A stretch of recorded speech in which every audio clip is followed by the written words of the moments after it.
What if Africans unite today? What if we who have so much in common, our challenges, our aspirations, our dreams for a better tomorrow, what if we unite today? They say in the advanced world, life is kinder. Citizens receive monthly stipends for their upkeep. Medical care is not a privilege. It's a right, built into strong systems that put people first.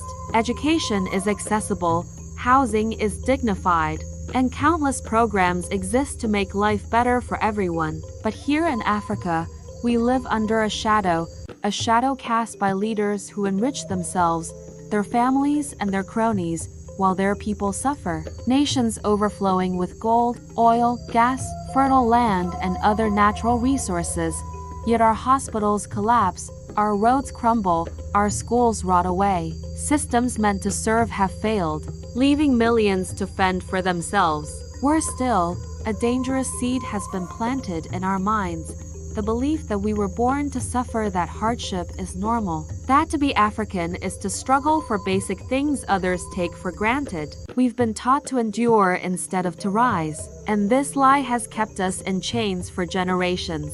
But what if we break that chain? What if we process our own resources instead of selling them raw for scraps? What if the excess profits were used to pay every citizen a living allowance? Imagine an Africa where our borders are rolled away, where one passport carries us from Cape Town to Cairo, from Lagos to Nairobi. A passport that opens doors to opportunities and not just a piece of plastic in our wallets.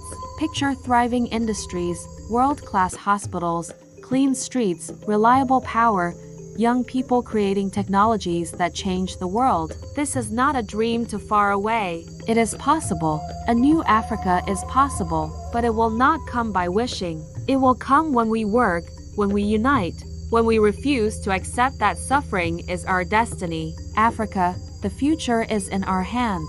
Let's choose to make it happen. Kindly like, share, follow, and subscribe to our channel for me updates.